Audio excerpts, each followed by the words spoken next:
We are in episode 22, and for this very special final episode of this phase, not forever, I just wanted to do a quick recap of all the guests and material that we've had so far. I want to say, obviously, a huge thank you to everyone who has contributed to this first round. This has been such an amazing, more than 6 months working, 6 months of episode releases. I hope you've all enjoyed a lot. I also have so enjoyed getting to know all my guests. I mean, first of all, I've made a lot of you friends, so this is great news for me.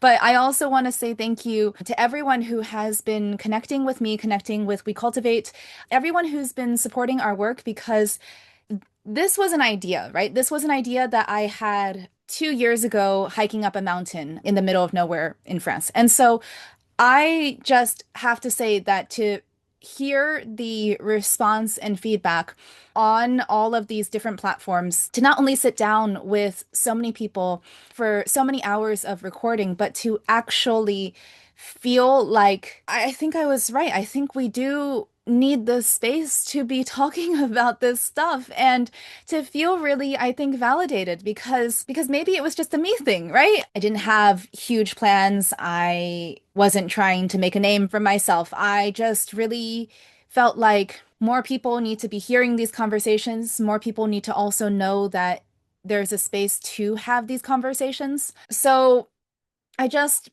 not gonna cry, but eventually I will. Thank you. Thank you everyone who has been here.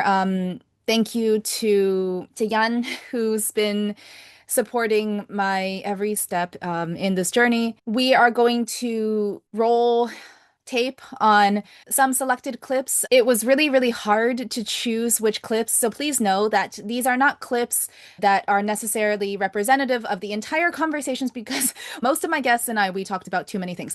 However, these are clips that I chose to sort of give new listeners, or if you forgot, right, old listeners, a chance to see the massive diversity, variety, array of topics that have come up in this short time.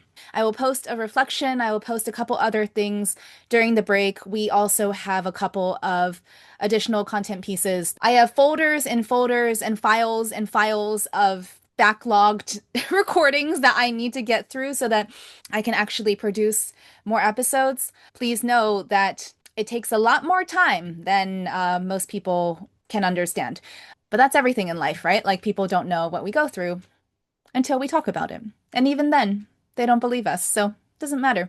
Um, so we're going to start with our first guest episode. If you remember, episodes 1 to 4, they did not survive the platform migration and remigration. Essentially, there was a massive technical hiccup that happened basically like 3 months ago, and so they are gone in the queue. However, I may recycle them into new things. Those were already recycled content pieces, so I'm not too sad. I still have backups, obviously. I still have all of the original footage, but I will think a little bit about how to represent them.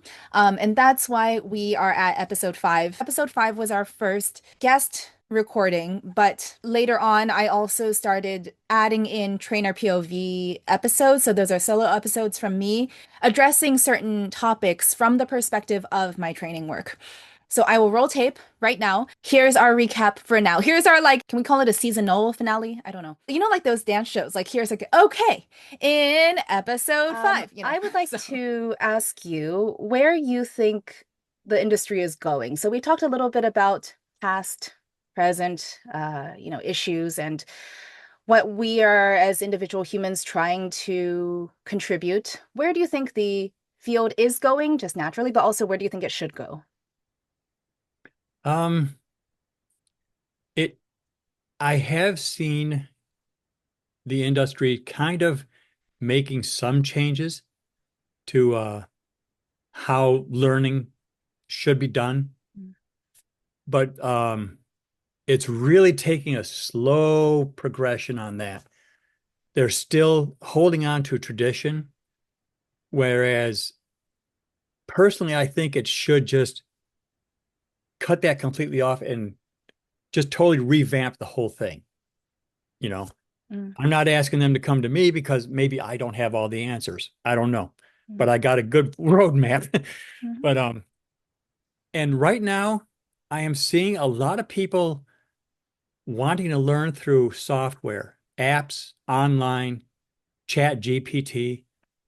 The only thing about that is that there are limitations to those. I don't know if you saw that thread that I said where you can learn from an app, learn all you want, do everything great and wonderful.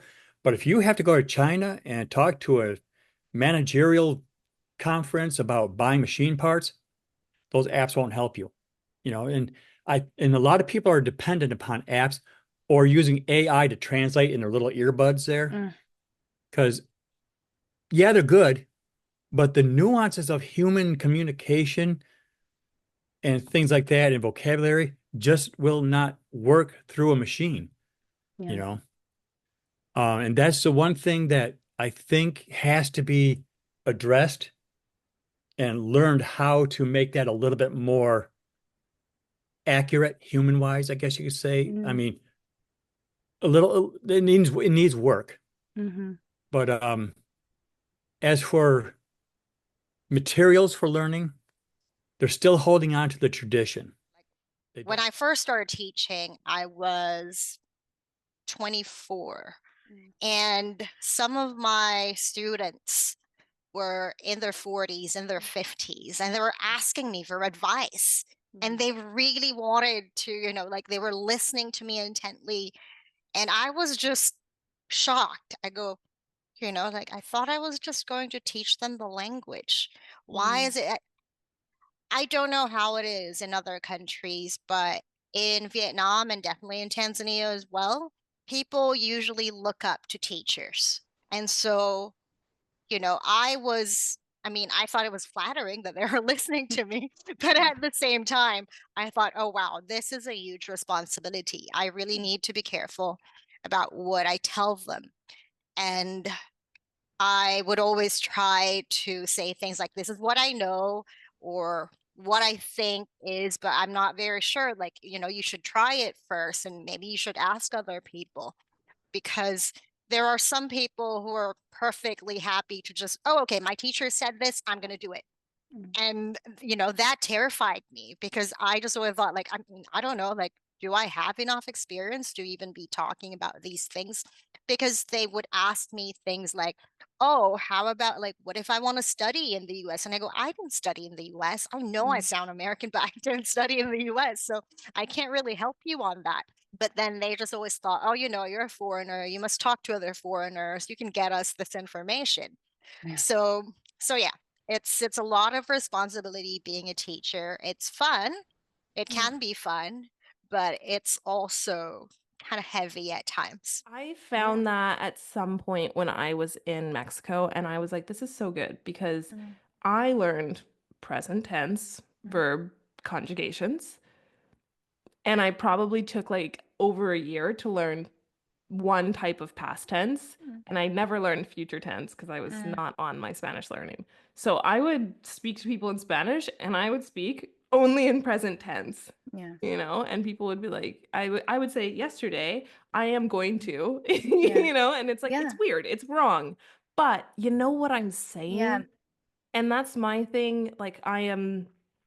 I am totally okay with like being unprofessional and like not being a perfectionist. I'm the opposite of a perfectionist. But when it comes to languages, I really, really don't like the stress of like getting the grammar perfect. I would rather you fumble your words. I would rather you called me he over she, but you said your sentence Yeah. over not speak at all. Right. And it's Yeah. like with French, I like it's masculine and feminine. I could guess. If you ask me what it is, I'm not sure. If I'm speaking, it's just there in memory, but like You're then if so it's a new lucky. word, Yes. sometimes I still get them backwards.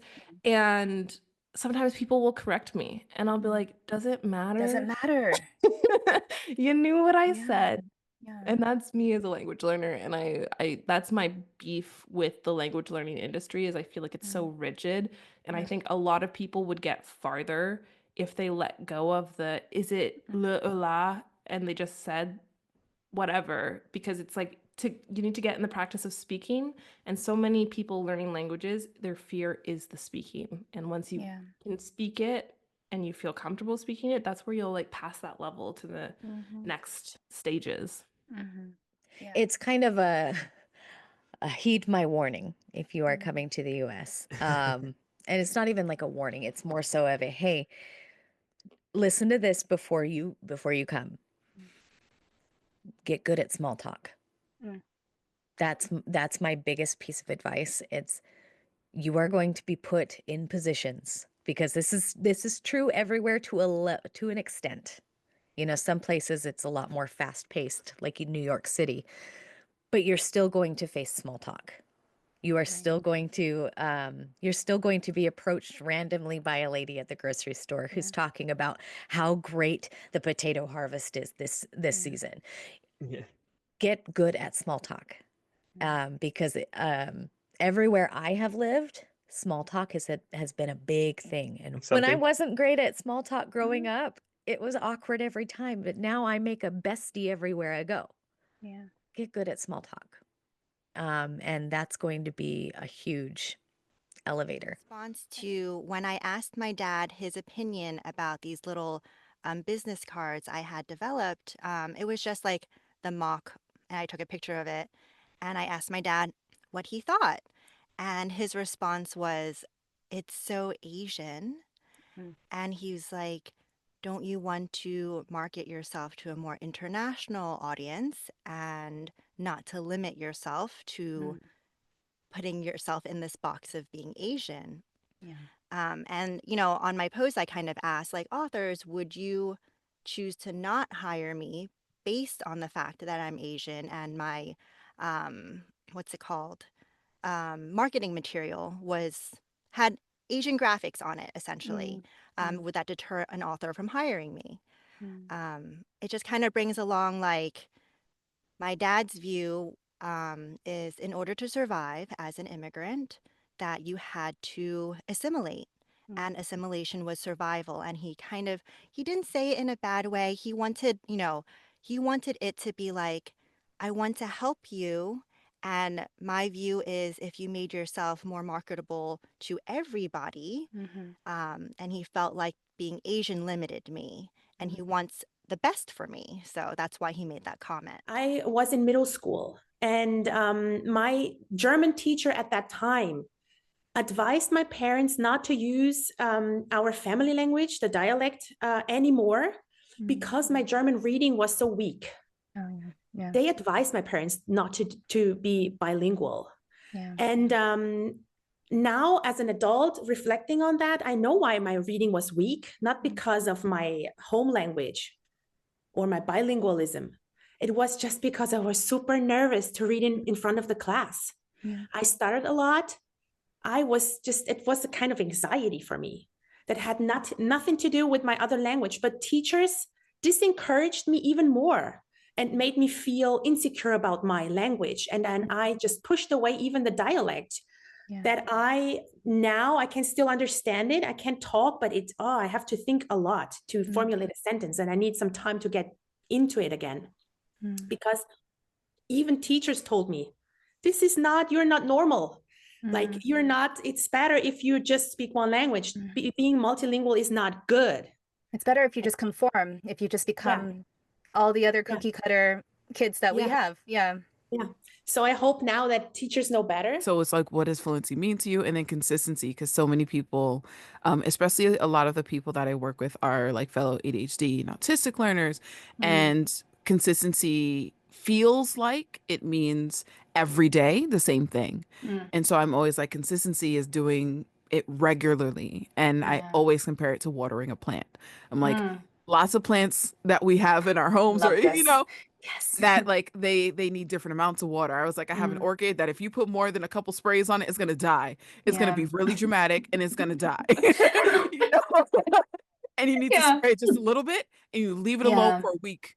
And that's its consistency. And then some consistency, like I don't remember the name of the plant, but my mom has like it's everywhere in our house, just like leaves. And that needs a lot of water.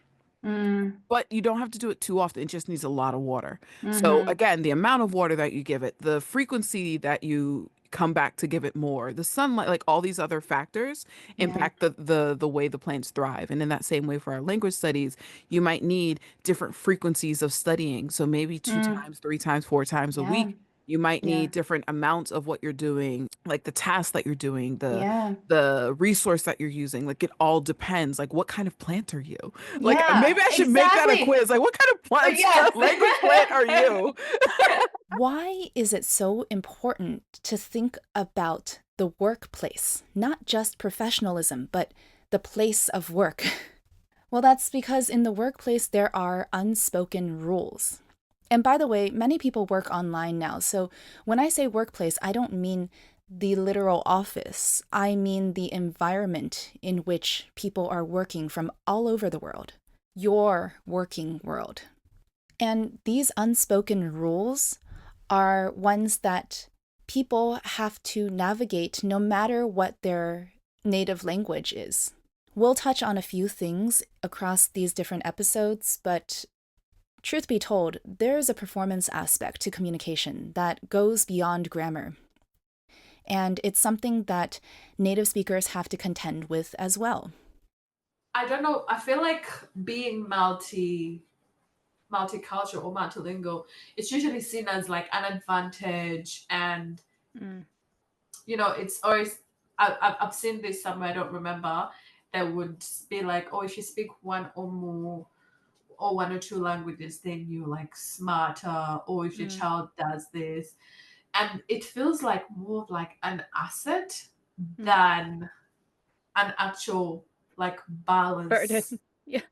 Like like an actual like balance. And people probably do even underestimate the actual hard work that goes into even knowing, not learning, knowing two languages. That makes sense.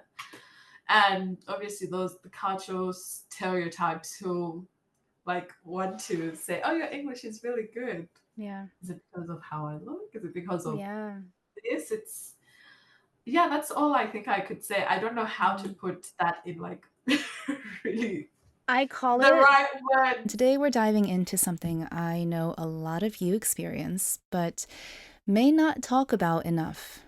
Communication fatigue.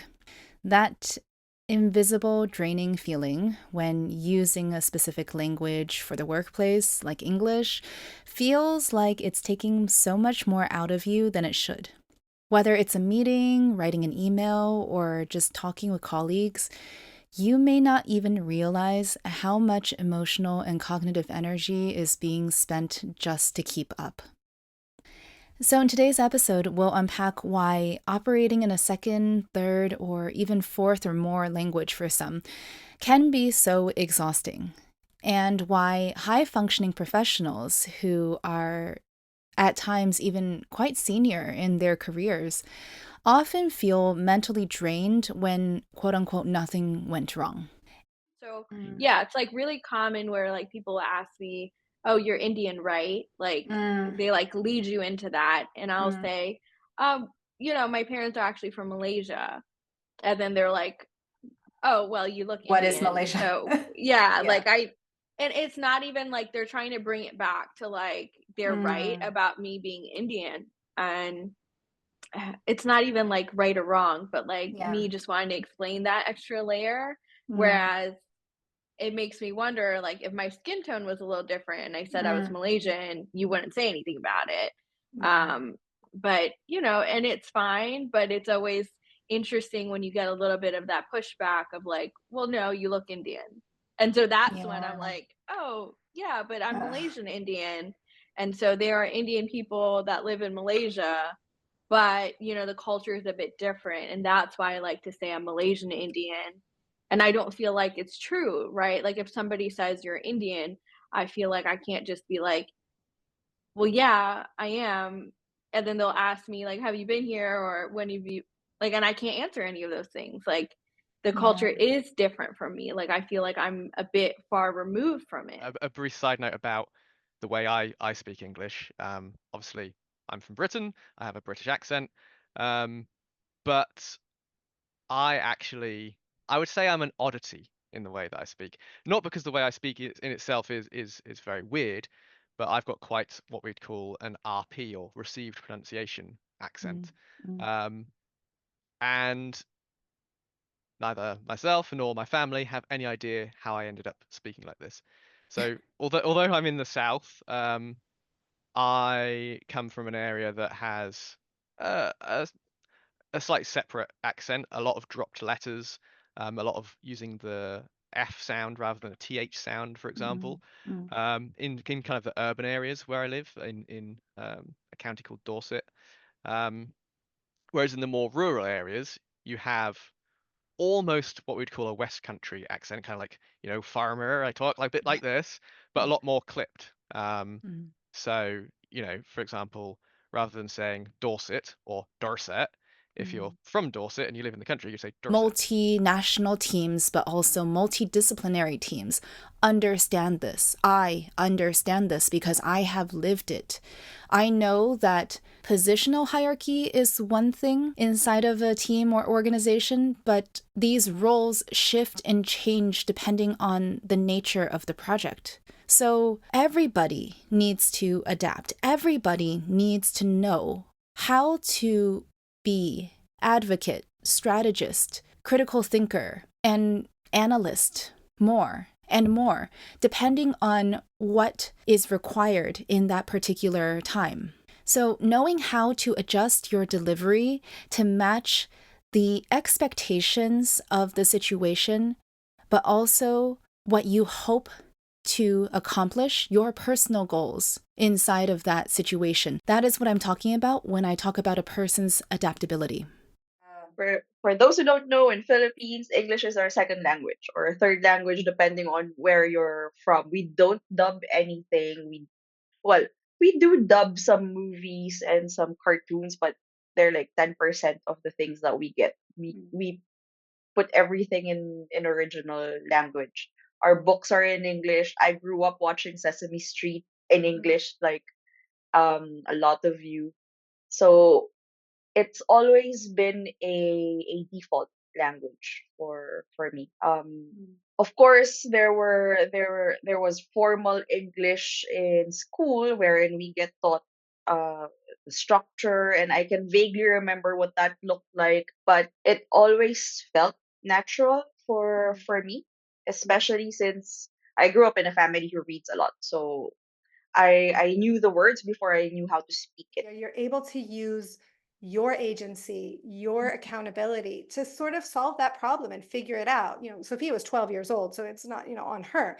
But if I could teach Sophia again, I would hopefully be able to equip her with some of those like metacognitive skills of like evaluating what's working, what isn't working, and try to sort of find a solution to that, to get out of this, right? And to become the best language learner possible. And, it worked in the sense that I never went back after that. That was sort of the approach I've taken to language teaching or language coaching sort of from then on, was very much sort of, let's help people become the best language learners they can be. And that means something different for different people. And that is a wrap for us for this. It's technically a season. It's just like it's like a calendar season. It's not a show season. Why am I being so weird about saying the word season? I am just not sure if we're going to be doing seasons yet. I actually don't think I need to, mainly because the format in the foreseeable future won't be changing. I will just be adding in more episodes, like one after the other, and I don't want it to be confusing when people search, right? It's it's not like a TV show, right? And I do feel like that also speaks to the longevity of what I hope I'm building. I want this to be ongoing conversations, ongoing dialogue, this idea that we are just adding more voices to these important conversations. And I want it to be readily accessible for people, right? Like if you go on the podcast episode library, if you go to wecultivate.world/podcast, I just want this to be like one long list that you can just Control F to find whoever you're looking for, right? And it's just sequential. To me, that makes more sense. We may change this in the future. I think if we change the format, we will change the season. That is like a, you don't have to worry about that. That's what I'm going to be spending some of my summer doing, trying to like figure out exactly what's going to come up ahead.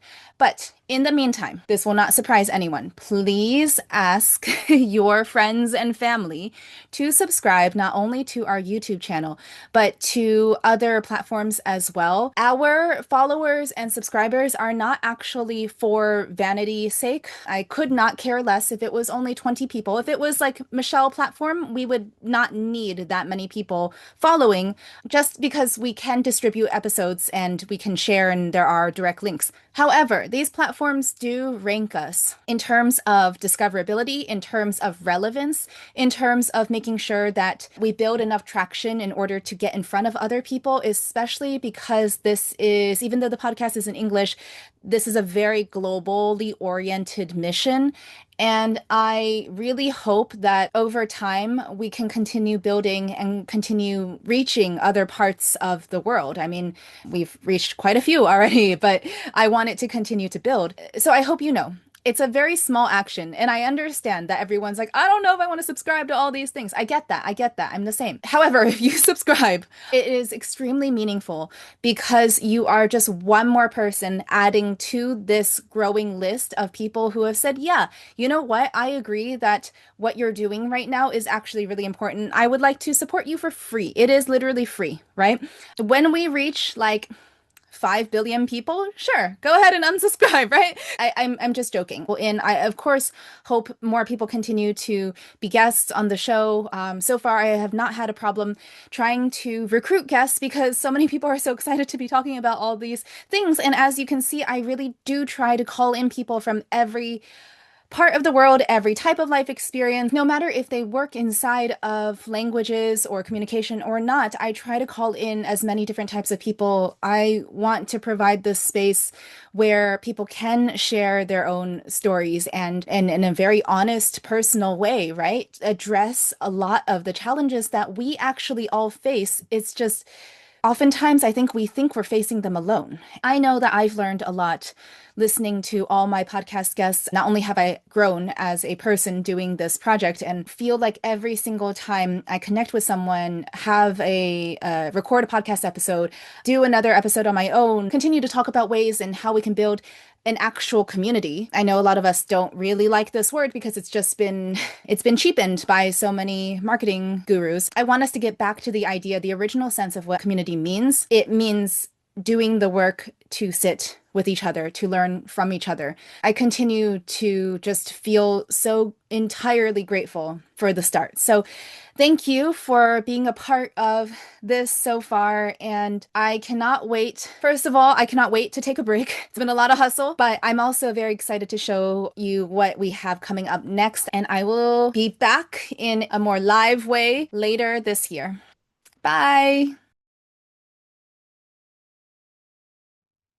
Maybe I need a cool sign off. Maybe I need like from all of us in the closet because I'm still in the closet. Like maybe something like, what are we cultivating? Be like, we do what? We cultivate. Okay. The airflow in this closet is starting to impact my brain cells. Oh, please continue to leave reviews. Should have said that earlier. Crap. Okay. If you want to be a guest, just send me an email. It's not hard. You just have to not suck as a human. I wonder where this will be next year. Leave thoughts if you have ideas. Could we do like different formats? I have definitely thought about different formats. All right, bye for real.